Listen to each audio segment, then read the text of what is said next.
ده غير انه هيتعدم يعني. اللي هو صباح الفل، اللي هو اقل حاجه عنده ان بنته مش عارفه ان هو ابوها. زي ما قلت اعمل لايك وسبسكرايب.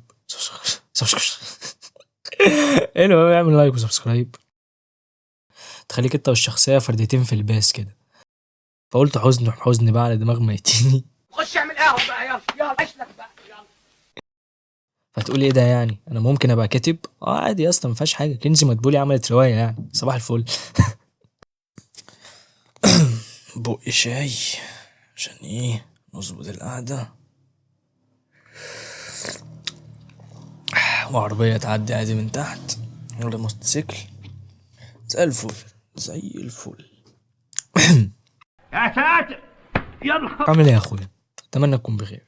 انا الحلقه دي بص، انا عايز انتحر. انا عايز، انا مش انا يا عم. فالمفروض اكتب سكريبت وكده. ففكرت عن انهي كتاب او انهي روايه يعني، فوقعت في دماغي روايه كئيبه، ان روايه لازم تقطع شرايينك بسببها. فقلت حزن بقى على دماغ ميتيني. خش اعمل قهوه بقى، يلا يلا عيش لك بقى يلا. وبص انا قرفان يعني، بص انا قرفان. اعمل لايك، اعمل سبسكرايب، اعمل ديسلايك، اعمل اللي انت عايزه. معانا روايه بعنوان، يا عم ودي الكاميرا على حد تاني. خلي الكاميرا مع حد غير. معانا رواية مذكرات محكوم عليه بالإعدام، وبينا على ملخص الرواية. ببساطة رواية بتحكي عن واحد محكوم عليه بالإعدام، سهلة فشخ. فببساطة كاتبنا العظيم فيكتور هيوجو بيحكي من أول ما هو في الزنزانة ومستني تنفيذ الحكم لحد ما يروح للجلاد لتنفيذ الحكم. انت شايف كمية العياط اللي ممكن يطلع من الرواية دي؟ بجد انا متأثر فشخ دلوقتي، اللي هو يا جدع انت ازاي جات لك الفكرة دي، اللي هو بالراحة على قلوبنا. المهم بقى، ايه المميز في الرواية دي يعني؟ تعال نفصص كده ونقطع شراييننا سوا، ونقول ليه الرواية دي جامدة واحنا مكتئبين انا وانت. اول حاجة، طريقة سرد الرواية. في حاجة كده يعني ليها وقع خاص في قلبي، مش فاهم ليه. اللي هو ايه بقى؟ السرد بمنظور شخص اول، اللي هي الكتابة اللي بتقراها دي على لسان البطل. طريقة السرد دي بتخليك تبقى قريب من الشخصية فشخ، تخليك انت والشخصية فردتين في الباس كده. فاهم انت ازاي؟ عكس منظور الشخص التالت اللي بتديك رؤية واسعة وشمولية اكتر، بس مش بتبقى ملتصق ببطل يعني. المهم، بس مش بتبقى ملتصق بالبطل، فاهم يعني؟ ما بتبقوش فردتين في الباس. يعني بص مثلا دي، لما اجي اقول لك يعني هو اللي كاتب بس انا اللي هقول لك، فلم اقعد اتمسك باي شيء اذا انقطع اخر وتر من اوتار قلبي. يعني اللي هو بقى فقدان، فاهم؟ يا عم متخلينيش اعيط وانا اصلا بص. ماشي. فبجد يا اسطى طريقة السرد مؤثرة فشخ. انت لو قريتها او ما قريتهاش انزل قولي في الكومنتات واعمل لايك كده يعني، ظبطني فاهم انا يعني، احنا لسه قناة ناشئة وبتاع يعني. خليك كده من يا رب تخش الجنة.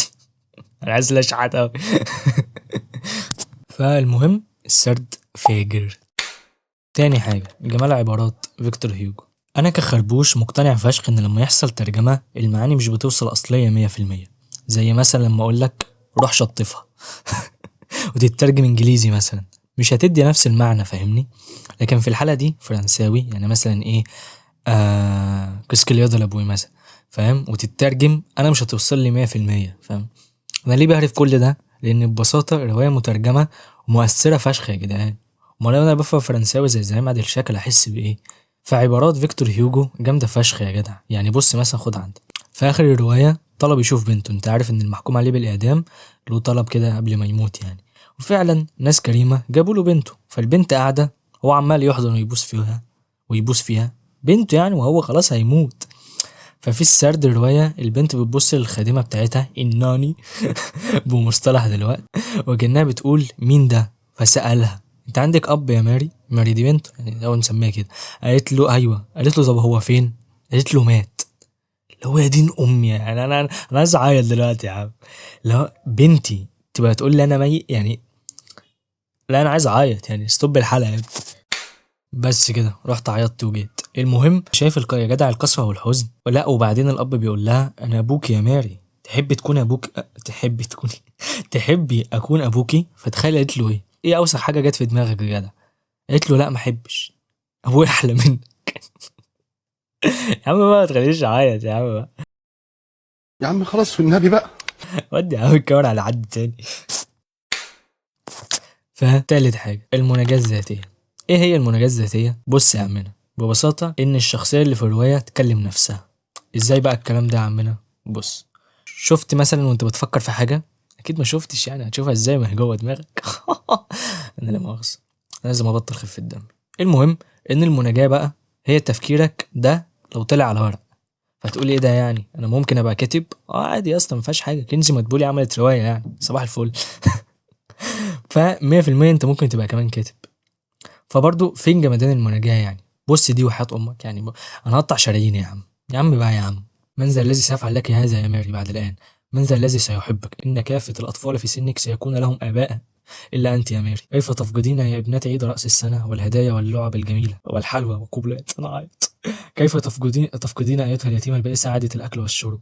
لو كل هؤلاء المحلفون قد رأوها على الأقل. ابنتي ماري هذه الصغيرة الجميلة، إذا لفهموا إنه لا يجب ألا يقتل أب لطفلة عمرها 3 سنوات. عايز ما بمنتج الحلقة دي هنط من البلكونة مثلا. المهم، رابع حاجة، حبنا للحزن. الحتة دي أنا قلتها قبل كده في حلقة، فعادي أقولها تاني أنا براحتي. المهم إن إحنا كبشر بنحب التعاطف او بنحب نتعاطف. لو انا جاي احكي لك ان واحد محكوم عليه بالاعدام وعنده بنت بره عندها 3 سنين وخايف عليها وعايز يشوفها، ولما شافها ما كانتش عارفه ان ابوها ولا عايزه يبقى ده ابوها. ده غير انه هيتعدم يعني. لو صباح الفل، اللي هو اقل حاجه عنده ان بنته مش عارفه ان هو ابوها. فانت بتعيط يا جدع من مقاسي الراجل، حرفيا كل المقاسي طلعت على مقاسي. وليه طيب؟ عشان طيب، واللي في قلبي على فعلا والله هيجي عليك وقت كده وحد هيجي يقول لك يا عادل يا ابني. لا مؤاخذة، سحبت انا الصعبانيات. المهم، يخرب بيتي ممثل شاطر. فالمهم احنا كبشر بنحب اي حاجه فيها صعبانيات، وفيكتور هيوجو عملها باستاذه وجمدان كده. فبس كده، ده اللي كان عندي وشايفه. لو قريت الروايه وشايف حاجه تاني انزل قولي في الكومنتات، واعمل لايك وسبسكرايب كده يعني ظبطني. فاهم؟ قول لي عاش عليك يعني. بص شجعني يعني، عشان انا هقلبها كشك سجاير دلوقتي. المهم، فزي ما قلت اعمل لايك وسبسكرايب. المهم اعمل لايك وسبسكرايب. ما تخافش، بعمل محتوى مكلف يعني. فبس كده، كان معاك الخربوش، والسلام عليكم ورحمة الله وبركاته.